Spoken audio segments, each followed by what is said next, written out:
Money magnifies traits that are already inherent in a person. It really does. You know, they're good, they're, listen, is every poor person a thief?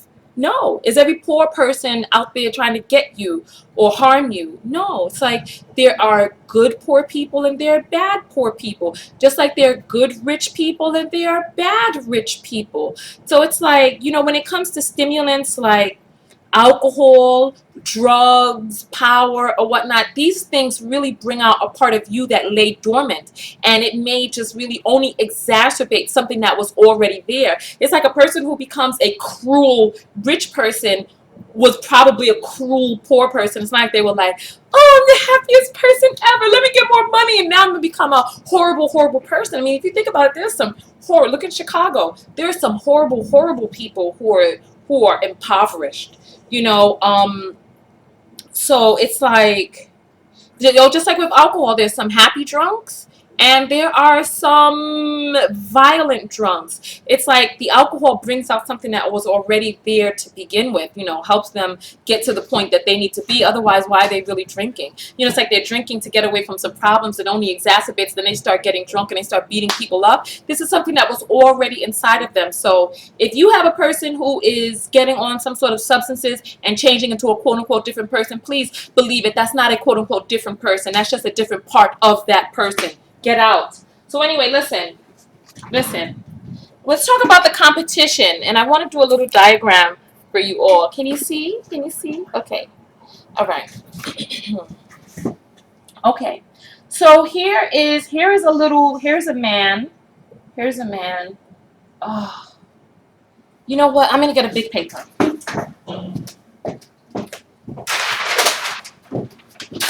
Okay.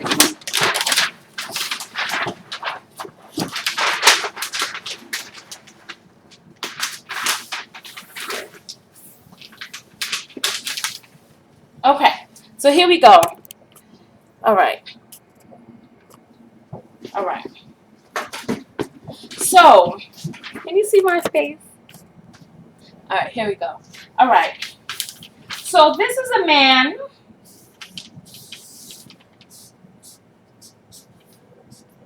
Okay. All right.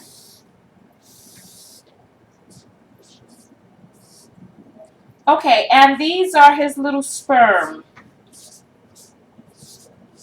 And I want you to understand this point, and this is why I wanted this to be number 1. Okay. Here we go. So this is his sperm, right? And these are the women. This is the symbol, the universal symbol for female. Okay? All right. Reproductive success. Let me write this up here. I'm just gonna, because I'm typing it out. Goodness. I'm writing it out now. So, reproductive success for a man. Reproductive success for a man is to spread his seed far and wide to as many women as possible. That will ensure that think about the urges that you have as a man. You have urges to reach forth and multiply, or go forth and multiply, don't you? But as a woman, let me just tell you, inherently, I don't know, but just built into our DNA is this desire. It's like I don't have the same desires to go forth and multiply. Why is that? Because my womb can only hold 1, 2, even with fertility drugs, 6 children at one time, and even that is more than the national average. So the majority of women only give birth to 1 child at a time. Even twins are an anomaly. So here we go. So reproductive success for a woman looks like this. Reproductive success for a woman. This is the symbol for man.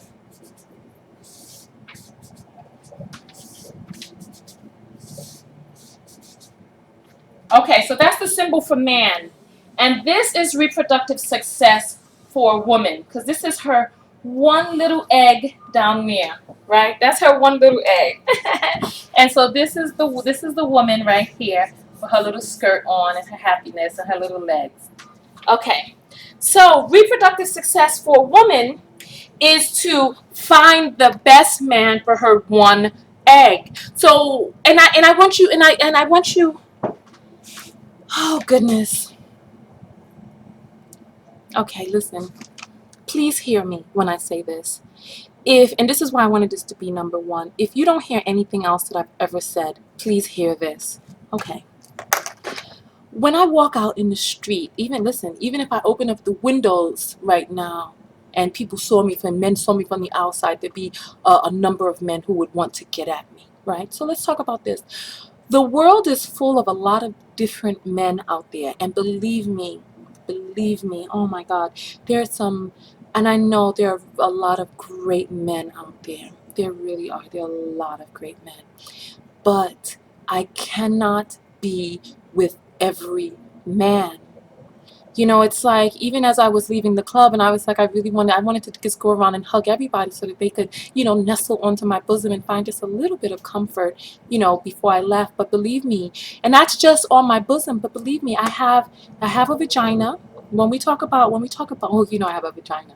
But when we talk about getting to the area of needing or wanting to reproduce, or your natural inclinations or whatever, right? You know, I have a vagina and I only have one vagina. My vagina is very sensitive, and you know, engaging in sexual activity with a person who doesn't care or to care to, you know, get me wet enough or whatever, you know, will hurt. It's very painful for the vagina. You know, it's like it, because you know, it's like that friction. It's just it's painful. And you know, all of these penises are different sizes, and you know, men are so much stronger and their bodies are harder, and it can become a really painful experience, you know. So it's like, as a woman, I have to be very selective with whom it is that I engage in sexual intercourse, because it's not like, you know, it's not like a man you just meet, or you can meet a woman on the street, you know, and her body's all soft or whatever, and you get to go into a soft place. You know, as a woman, I have to let some hard battering ram, I mean, essentially a hard battering ram into my body. And so it's like, yeah, there are a lot of great men out there, but I cannot, no matter, I just can't, I cannot have sex with everyone.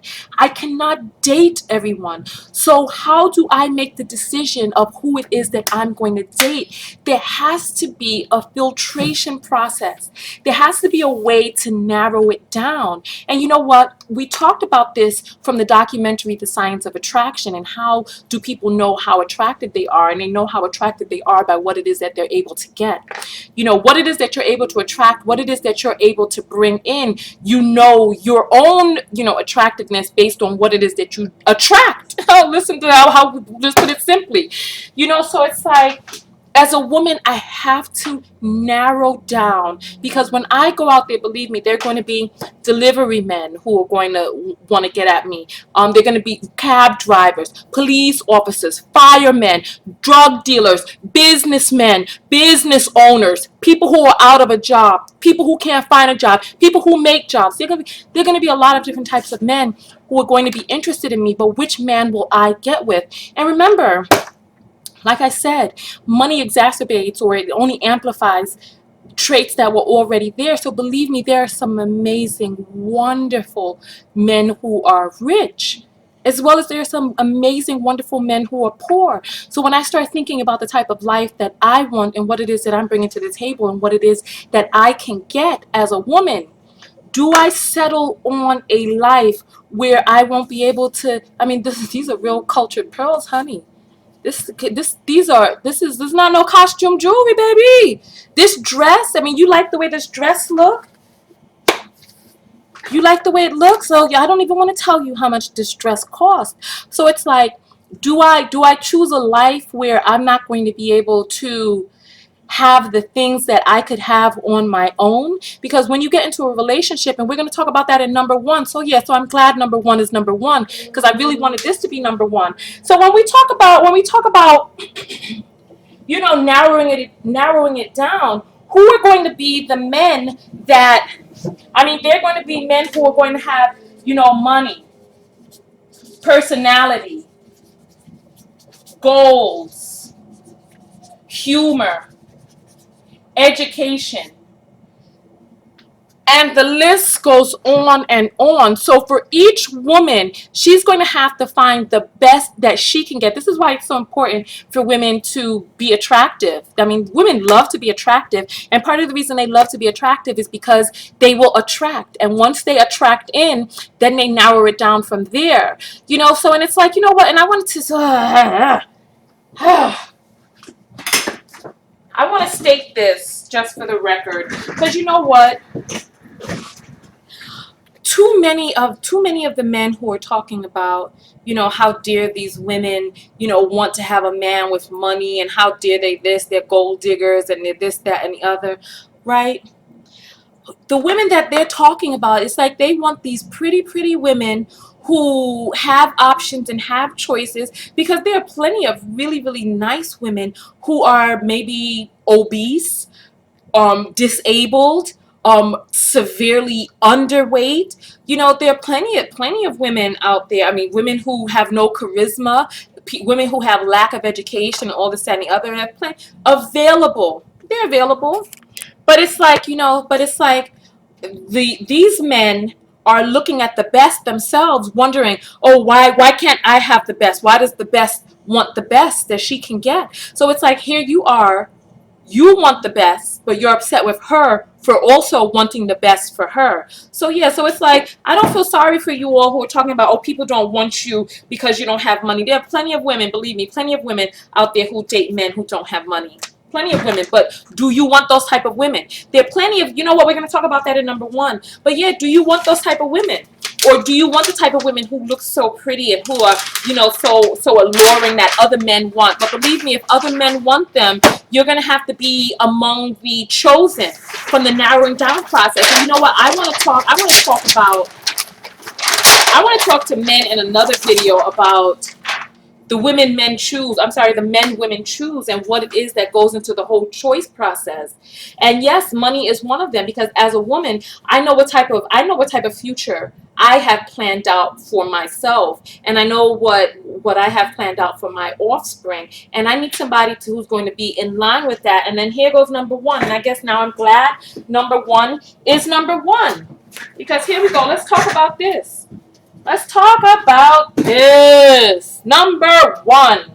The number one reason I don't date broke men is... Read this up. Read it carefully. Okay? Here we go.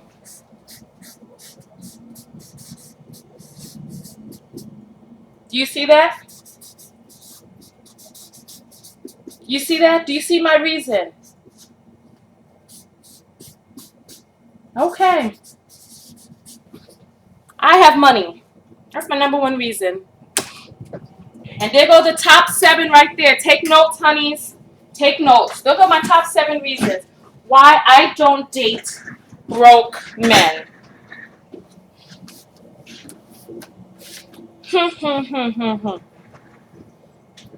I don't date broke men because I have money. I do. I don't date broke men because of that. Not me personally, as a personal preference, I want that man to feel like a man in our relationship. I do. I need him to feel like a man. And I know that there are going to be certain things that exist in a relationship where he earns significantly less money than me, which are going to stop him from being able to flourish as a man or even feel like the man in the relationship. So therefore, I don't do it to him, and I don't do it to myself. So let's talk about it. Okay, listen. I need you to feel like a man, and I know that you will never be able to feel like a man when you can't make the decisions that you need to make as a man, when you can't make the moves that you need to make, and when I am in control of everything down to your allowance and your underwear. If I'm buying your underwear, you can't take care of yourself, I know for a fact you're not going to feel like a man. We talked about this in that video, know your worth. And you know what, unfortunately, too many women go out there mothering these men, and I don't want to, God, I don't want to talk about this, but oh God, let me just say it real quick. There are a certain number of women out there who will be okay with supporting a man and taking care of him. I saw this show, this show called Catfish.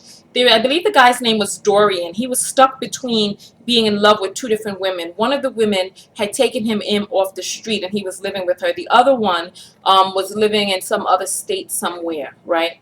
So he was trying to decide who it was that he really wanted to be with. So he went to go meet up with one of the girls, and the girl that he had met on the internet wasn't the girl that that he saw in the pictures, but she was really pretty. She really was. She was so pretty, right? And he decided to stay with the girl that he was with at that time. And me personally, I thought that part of the reason he decided to stay with the girl that he was with was because if he had decided to be with the next girl, right, he would have come back to his hometown and been homeless. He wouldn't have nowhere to stay. He'd have nowhere to stay. So it's like, yeah, you know, some women would not mind taking care of a man because she wants to control his comings and goings. She wants him to be dependent on her, or she wants him to be dependent on her. She wants to make sure that he's not going to be able to go anywhere, that she will control, oh, if you cheat on me, I'm kicking you out, or oh, if you don't act right, I'm not going to buy your PlayStation games, or I'm going to flex on you or whatnot, you know. So it's like I'm not interested in that type of power struggle. I'm not interested in that at all. But believe me, do you want to be in a relationship like that where the woman is in control of everything? You tell me. So you know what, I want to write this on the board before I put the board away for good. Here we go. I want you to pay attention to this. Okay, can you see this? Can you see what that says? That says net worth plus net worth. I'm just going to put NW there. Net worth plus net worth. You know, all right. It all boils down to that at the bottom. Listen, for me, that's number one. Why? Okay. You know, as a man, when you come into a relationship and you are not able to take care of yourself, you know, it's like let's say I make $100,000 a year. Let's say I make 100K, right? If I get with a man who makes 100K, we both have 200K. If I take my 100K to get with a man who has $0, that 100K is then split between two people and becomes 50K each. Now, if I get with let's say I have 100K and I get with a man who's bringing in 50K, half of what it is that I'm making, our net worth has increased. He comes into the relationship as an asset. If you come into a relationship as a man with an open mouth and hand out, you come in as a what? You know the difference between an asset? You know what an asset is, right? There are assets, and what's the other thing? Can you see that? There are assets, and what's the opposite of an asset? What is it? Say it out loud. I want you to say it. Can you see what that says? Liability, honey. Oh my God. If you come into the relationship broke, dead broke, remember, we're not even talking about somebody making less money than you, because then also, and that can become a sticky conundrum too, depending on the personality types of the people, because some people like to control others with their money. And some people like to flex. You know, listen, let's say you are making 50K, I'm making 100K, and I want to get into a house that costs $250,000. You as a man, you know that if I lose my 100K job, you on your 50K salary may not, let's say the house, let's say $1 million house, okay? You on your 50K, because $50,000 a year is $1,000 a week after taxes. So you'd be making $4,000 a month. If that mortgage is $7,000, you know, on $1 million home, or however much it is, you know, on your 50K a year job that we will not be able to afford $1 million home. So it's like, so whereas we may be able to afford that on 150K salary, you know that if your woman loses her job, you will not be able to carry things by yourself. So it's like, do you as a man put yourself in a situation where you will not be able to take care of things if worse comes to worse? So then let's rewind. If you come into the relationship as, and you know what, I want to hear your thoughts on that as well, because How much money both people make together determine where it is that they'll be able to live, the schooling that their children will have, the quality of the foods that they'll be able to have. So as a woman, if I have to make the choice between being with a nice guy with money or a nice guy who's broke, I'm personally going to find the guy who is the best fit for me overall. And his personality type has to be one where he has, remember we talked about this in the last video about don't try to change bum men, where he has to have whatever it is that's going on inside of him that would create the type of person who would have a history of being able to be an earner and a provider. Everybody has hard times, you know, and there are going to be a portion of people who are going to be students who are going to talk about, oh, well, I'm broke because I'm a student. You know what? Listen. Oh, student, okay, we're talking about future and family and all this other stuff. Number one, a student is not going to be able, the average student, the average male student is not interested in settling down anyway. You know, there's a period, and you know that there's a period that men go through in their life where they're just interested in having sex. And when they're younger, 20s and stuff like that, that's the time that, especially teens, how old are you in college? You graduate at 21. So we're talking about a person who is somewhere between the age of 18 and 21. This person is not interested in settling down anyway. So it's like, okay, so whether you choose not to date them really has no bearing on where it is that you want to go for your future. And then let's talk about where a girl is at that stage in her early 20s as well. She wants to go to the club popping bottles and having a good time and all this, that, and the other. And unfortunately, that's just something that is not afforded on a student budget. I went out the other night. God, I went from one table to another. Ciroc, Grey Goose, champagne. One table had this one. And you just go around just getting glasses here and there. You know, they like for you to hang out with them for a little while, you know, while you're drinking or whatever. And, you know, I don't even drink. So I'm drinking the club soda and the cranberry juice and stuff, just hanging out at the different tables, meeting and networking with different people. But I'm like, and then when a person is younger, you know, they're interested in just having fun or whatnot. So if you're just interested in having sexual fun and she's just interested in having fun that involves shopping and VIP and all this other stuff, why can't she have the type of fun that she wants? And your fun involves no money. The type of fun she wants involves getting flown to Miami for spring break. I mean, it's just a no-brainer. It's like when a person is interested in settling down, they start looking for different things. But if you're not interested in settling down, what you're looking for is that's a whole other story. So anyway, I'm going to be finishing up the video, right? And I just want to, okay, when the last thing that I was saying is that how if you come into the relationship broke, you're a liability. And I mean, listen, God, I'm personally horrified by the amount that men eat. My God, because you know what, I can get by on 1,500 calories a day, but I don't know. It's like men have these bottomless pit stomachs, like they're always hungry and they eat so much. God, it's like you give them this gigantic plate of food and just squawk, the whole plate is gone and they want seconds. And oh God, it becomes so expensive. And then not only that, it's like men, once you get with them, you begin to multiply. It's what we do. You know, so it's like you go from being one person to becoming three. So and then or four or five. You know, I went out with this guy who he had guardianship of, he was like 40 something and he already had grandchildren, right? And so he had guardianship of his grandchildren because his daughter was, I guess, kind of messed up, maybe from the fact he had her so young. But anyway, so he had guardianship and he only had 3 grandchildren. And we went out to the movies, right? I brought Tiara. My God, let me get the calculator on this. Because we went to go see, it was like a 3D movie, right? This was when I was living in Harlem in 2009. So we went to go see a 3D movie. It was $16.50 each. Do the math with me. $16.50. It was 4 children and 2 adults. That was 6 people. This $16.50 times 6 equals $99. It was $100 for the tickets alone. So I was like, let me buy the popcorn. You know, so I mean, it's 4 children. I got 2 things of popcorn. It's like we could all share.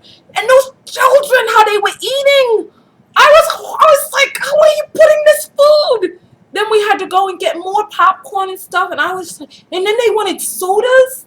I was like, this is expensive.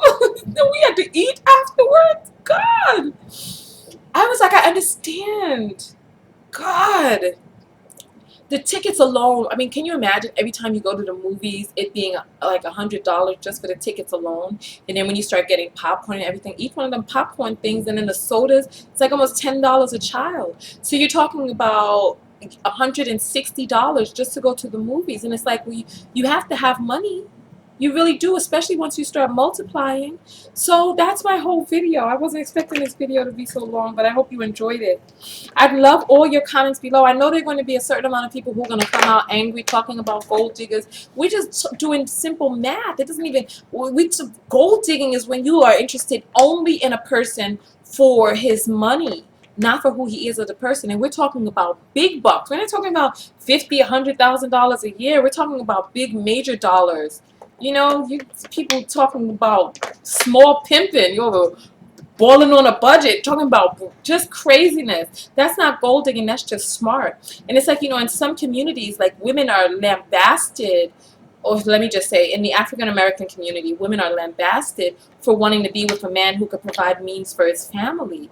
And it's like, you know, we talked about students and how students are in a realm where they're not even in a state to be able to settle down. And then let's say you're broke because you lost your job. What the HE double hockey sticks are you out there doing, looking to be dating? Where are you going to date? You don't have no money. It's like, you as a man, this is what I'm saying. How can you respect the person who, instead of putting his nose to the grind and taking care of things, that he's out there trying to date to satiate himself with pum pum, so he could pacify himself with punani?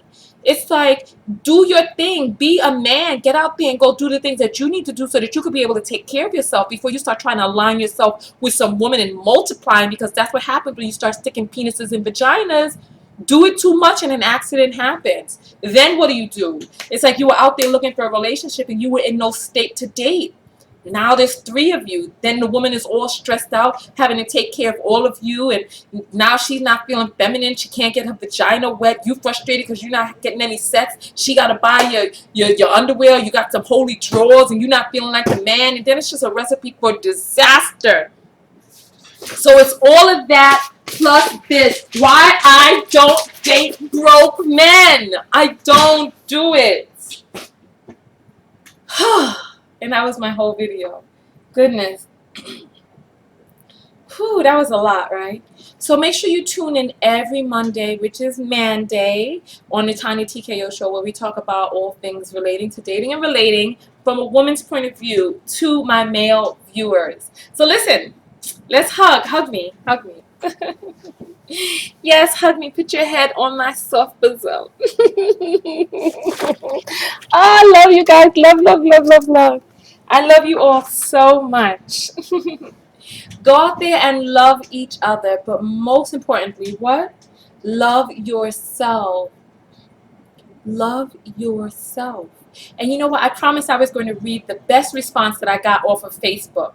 And the best response that I got off of Facebook for why this man decided not to be broke is from a man by the name of, let me scroll down, and the winner, I'm going to tell you, the winner wins an autographed picture of me, Tanya, TKO, and all you had to do was submit why you as a man choose not to be broke. And so the winner of that is a gentleman by the name of Mr. 2000, and he says, I choose not to be broke because my daughters deserve the world, and that blank is not free! Exclamation point. So Mr. 2000, contact me so you can get your autographed picture. Boom! You are the winner. So come over and claim that. So yeah, listen, if you care about yourself and you care about your offspring, so when I talk about most importantly, love yourself enough to want to be an asset. Love yourself enough to want to be able to take care of the seeds that you bring forth. Because when we talk about this diagram, you know, where, I mean, reproductive success is being able to spread far and wide, but will you be able to take care of all those children, or will your children be out in the world suffering? Will they? So listen, I gotta get out of here because the time is ticking down. All of my links for Facebook, Instagram, and Twitter are below. So that's facebook.com/TanyaTKO show. Twitter, Instagram, and Pinterest is @TanyaTKO, and that's Tanya what with an O. I will talk to you later. Peace. Subscribe.